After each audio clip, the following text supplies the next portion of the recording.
สบายดีสบายดีฮอกสบายดีมาพบกับซ่องเบาเสือไปตลาดหักได้เครื่องแกงหน่อไม้ได้เห็ดได้ผักเครื่องตำบักหุ่งน้ำพร้อมมาติดตามชมน้ำกันวันนี้เบาเสือสิแกงหน่อไม้กับตำบักหุ่งกินมา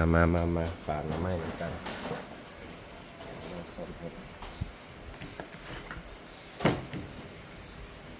เอา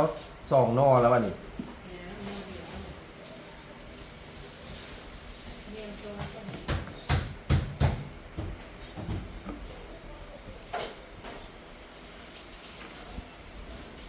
เอาเป็นโน่ใหญ่กับแกงนะ อืม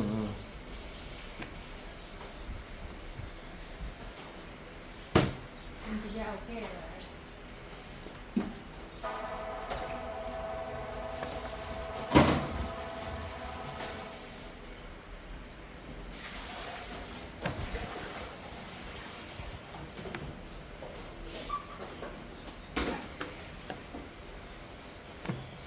นอใหม่ๆขาวๆเลยสดๆเลย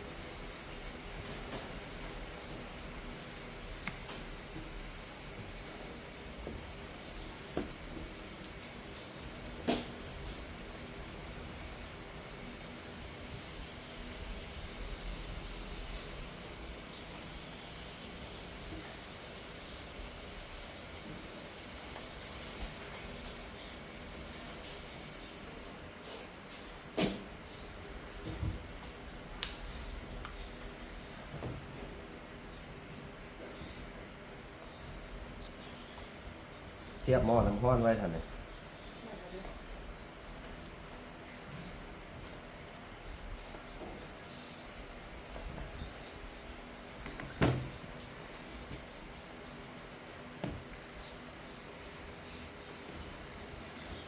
ต้มจำเจียวกับผิวเส้นกันนี่อันนี้ตัวนั้นต้ม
คือจะหวานเนาะ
ต้มก่อนต้มให้มันจืดก่อน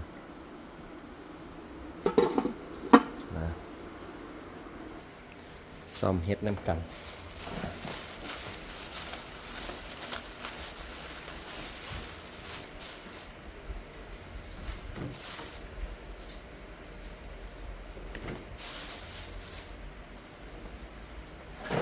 แกงใส่เฮ็ดคอนข้าว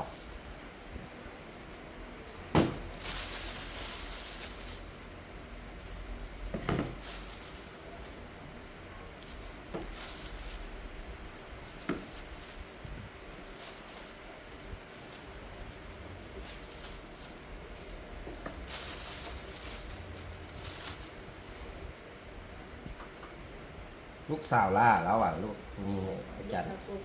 ฮะ สาวปุ๊บอีกนะ อันนี้ผู้กกสวอนี่ อืม ผู้ล่าเป็นผู้ชายคุณเนาะ เราก็มี ผู้ยิงให้กัน แล้วผู้ยิงเบิด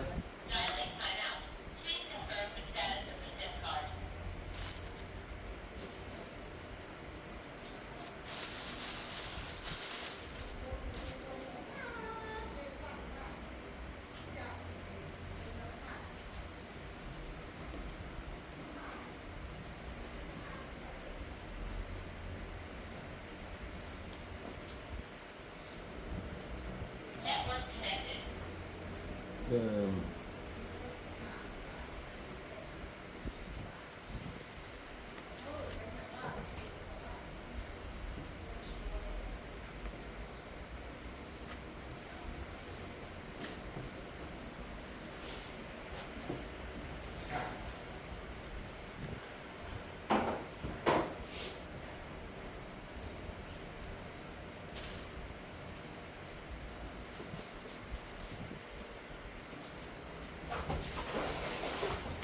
หน้าเจ็ดของเครื่องมันส้มแซ่บๆจริง อืม เราไม่ได้ส้มมาจะได้ ผู้ใดเฮ็ด ทุกส้มกระเพาะเนี่ยเฮ็ดเกี่ยวมันส้มนะผักเล่นเนี่ยกับ อืม แนว แซ่บเลยแหละ ไม่ได้ซื้อมากินนั่น อืม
อ๋อฝดแล้วฝดจนลงละ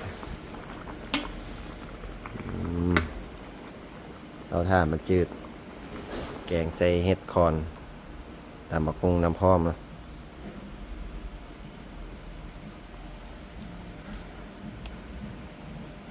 แกงกินข้าวเที่ยงน้ำกัน แกงน้อไม่ไหม้สดๆร้อนๆน้อไม่ไหม้ค่อยหวานค่อยแซ่บ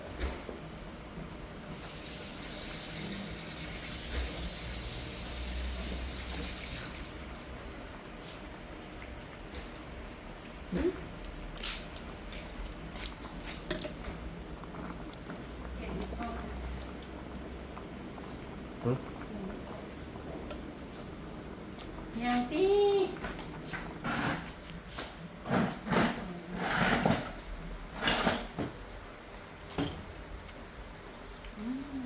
เงินทองก่อนจะบ่าวจะพักกี่วันนี่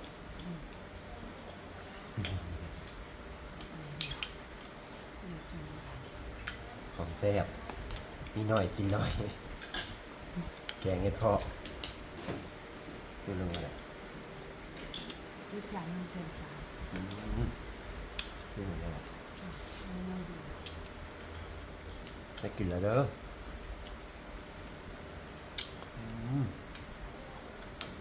ครับครับ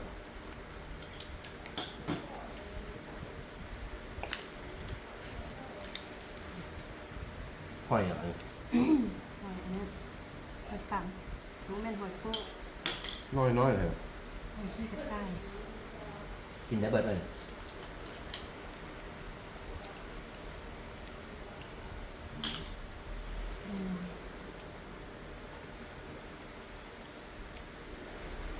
90,000นี่ ชื่อค่ะ หน้า90เลยที่บ้านรถที่ไหนขายฮะเป็นอยู่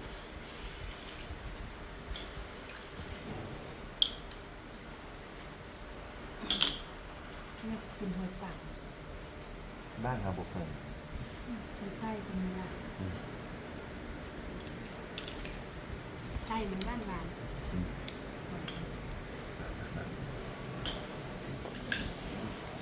เย็นแก้วมา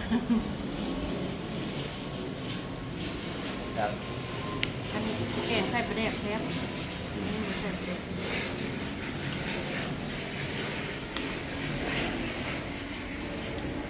ใส่ขนมใส่ สุดยอดมาจืดละนอจืดละ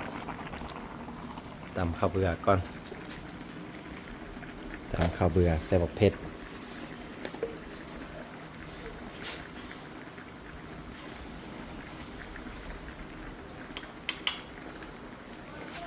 ใส่ข้าวเบื่อ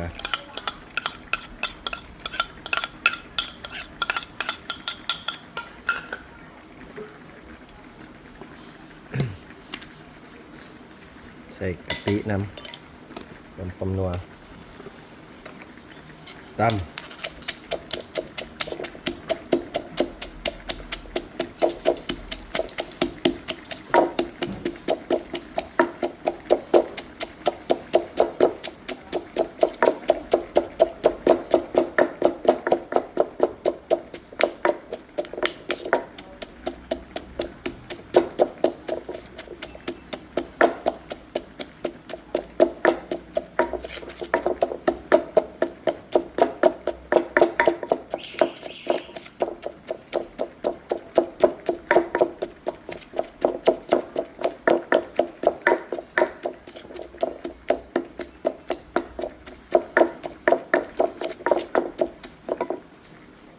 ก่อยน้ำเสียหน่อยหนึง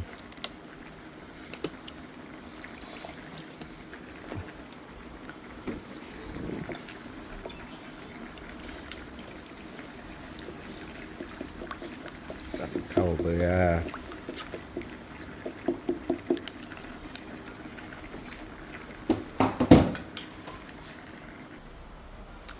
มาแกงหน่อไม้แกงหน่อไม้น้ำกันใส่น้ำยานางน้ำมางซื้อเอาซื้อมาแต่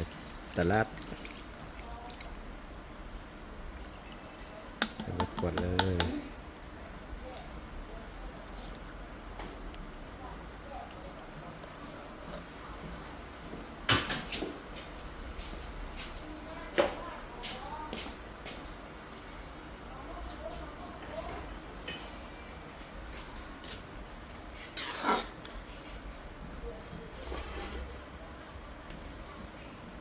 ใส่เห็ดไป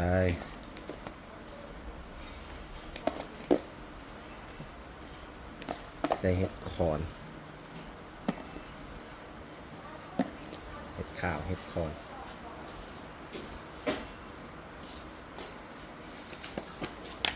ต ตามด้วยผงนัวใส่หลายแซ่บหลาย3ไป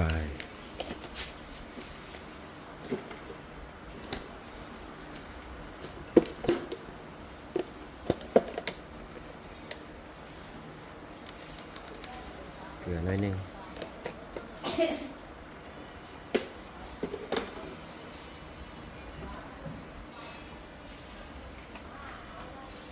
ขาดบ่ได้ก็คือปลาแดก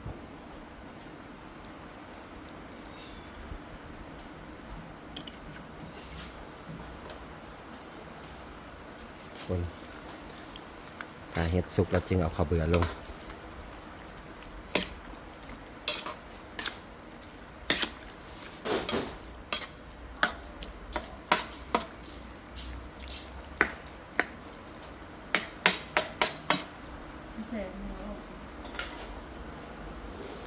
เราถ่ายเฮ็ดสุก ไอคลิปต่ำนี่ ตามบักฮงเห็ดเผ็ดแท้ละ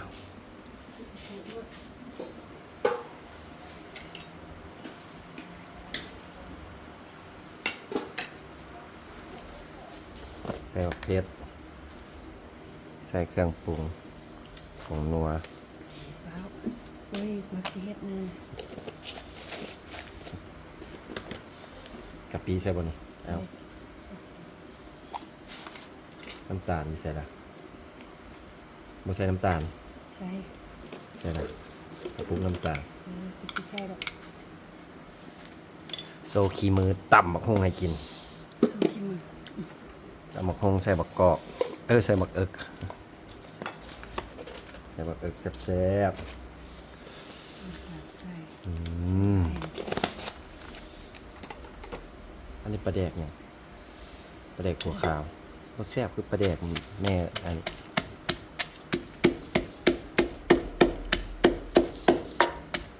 เห็ดเอาตาย กระเทียมใส่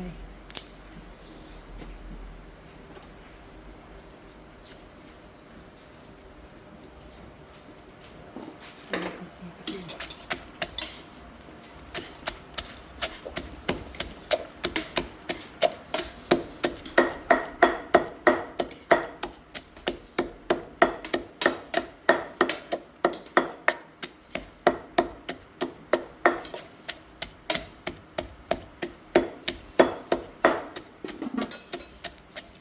เป็นเพชรนั่นเองนะ แสบปากแสบท้องไว้ละ ใส่ใช่ไหม ใช่ยัง กระเบื้อง มันสุกก็กระเบื้อง มาฟดละเขาเบื่อลงมาเนี่ย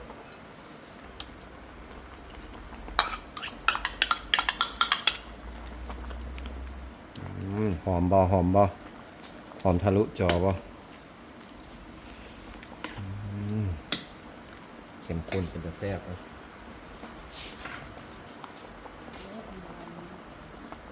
เนี่ย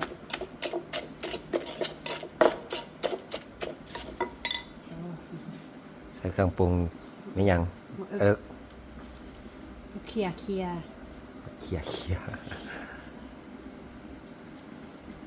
ใส่หลายๆก็แซ่บบักเอิกนะ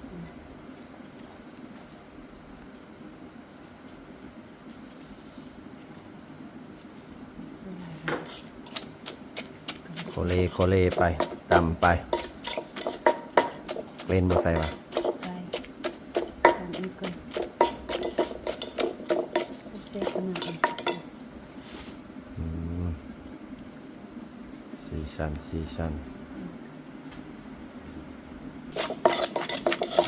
ะแซ่บบ่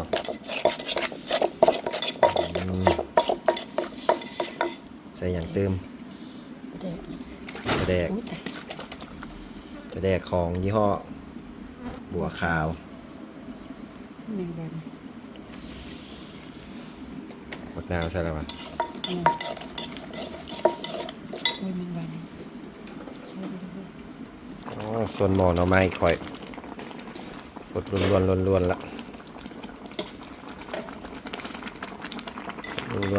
แล้วจะแซ่บแล้วเอาท่าเห็ดสุกจะข้าวก่อน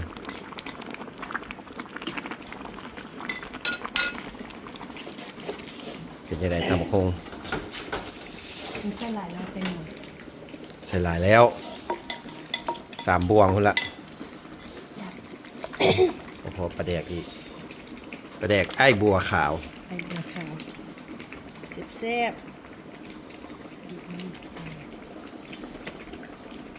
โอเค เอายังใส่มานี่ อืม คงใส่ขวบกินเบิดปะเนาะยกไปอืม มันจะชุบที่ขบุน แมงวันได้กินปลาแดก อืม ซีม ซีมึง ซีม อืม อืม เอาแบบ คักพระครับ ต้องหวานหน่อยหน่อยนั่นเนาะ เผ็ดหน่อยว่าซีมเบิ่งแกงหน่อไม้ก่อนกดแล้ว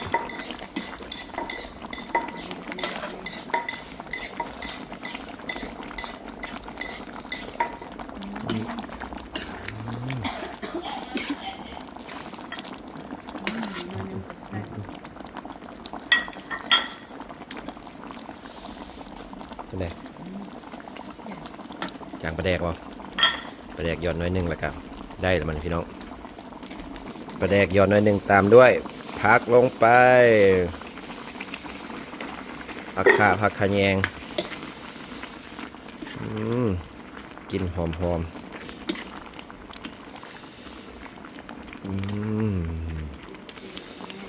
แซ่บเป็ดอันเซ็ตตักไปกินเลยวันนี้มาเด้อแล้วละตำบักฮงแกงหน่อไม้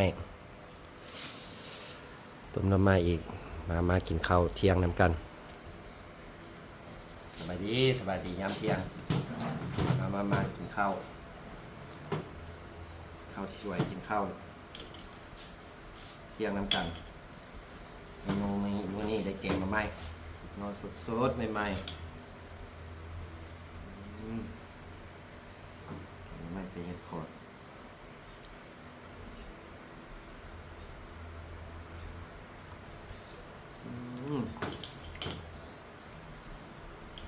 ครับตั้งแต่ผักบ้งเก็บมาใหม่ๆ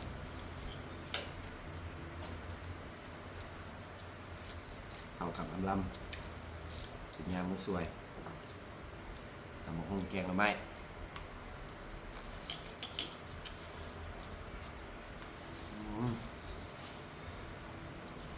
ครับ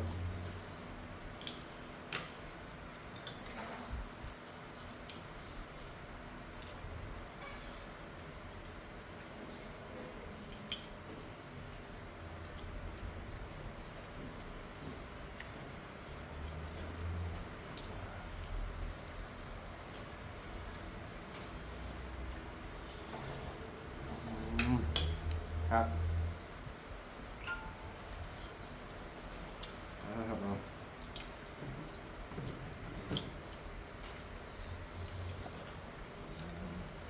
เป็นไงแซ่บๆนะ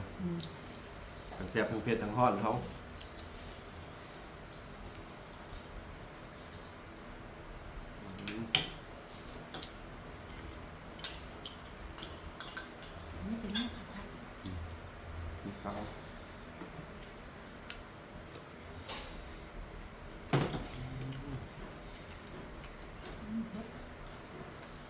งอด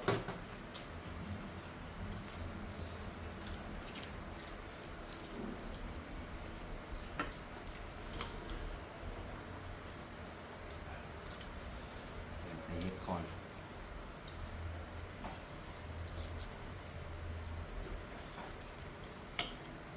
เผ็ดเรื่องเลยนะครับ เดี๋ยวปกติเอาไข่ จำนำเราเฮ้ย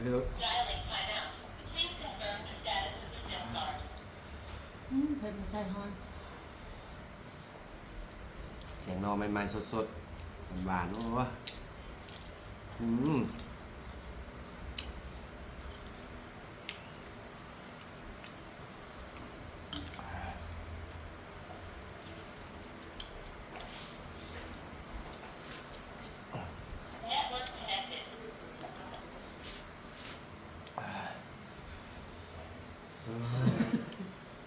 เฮ็ด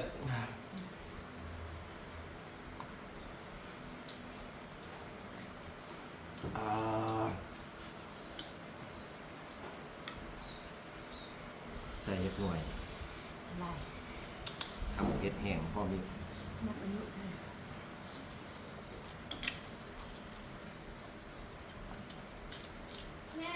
ฮะเป็นมาก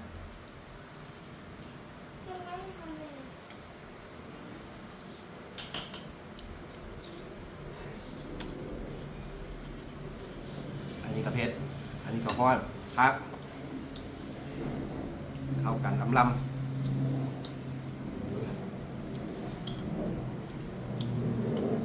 น่าเกลียด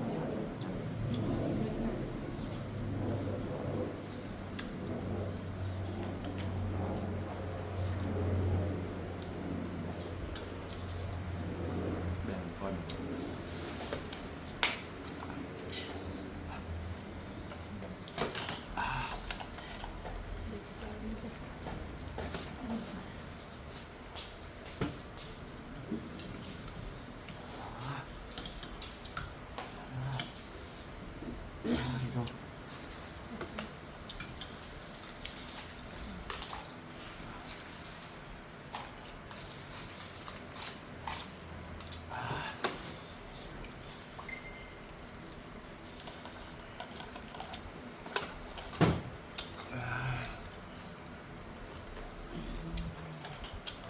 โอ้หัวคอน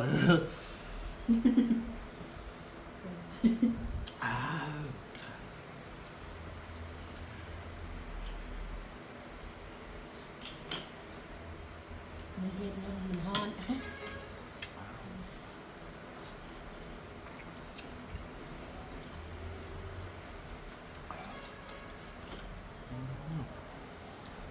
หวานให้หวานมาก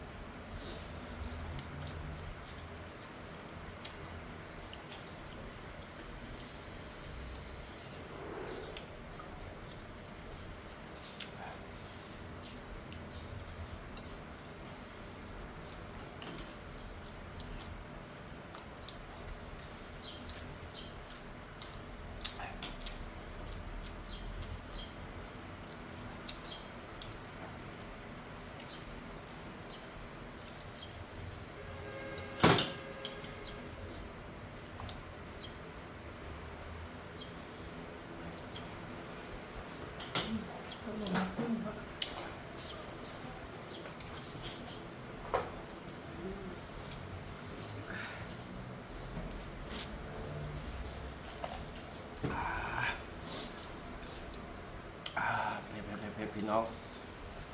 คลิปนี้เบาเสียกับฝากไว้ซ้ำนี่แหละเด้อก่อนอื่นเบิร์ดเบาเสียกับฝากขอบใจทุกคนที่เข้ามาเบิ่งเข้ามาติดตามเข้ามาเบิ่งแล้วก็อย่าลืมเบิ่งโฆษณาเบาเสียแน่กดไลค์กดแชร์ให้เบาเสียเนี่ยเด้อฝากเป็นกำลังใจให้แน่เบาเสียจะกินต่อละไปก่อนสบายดีขอบใจทุกคนที่เข้ามาเบิ่ง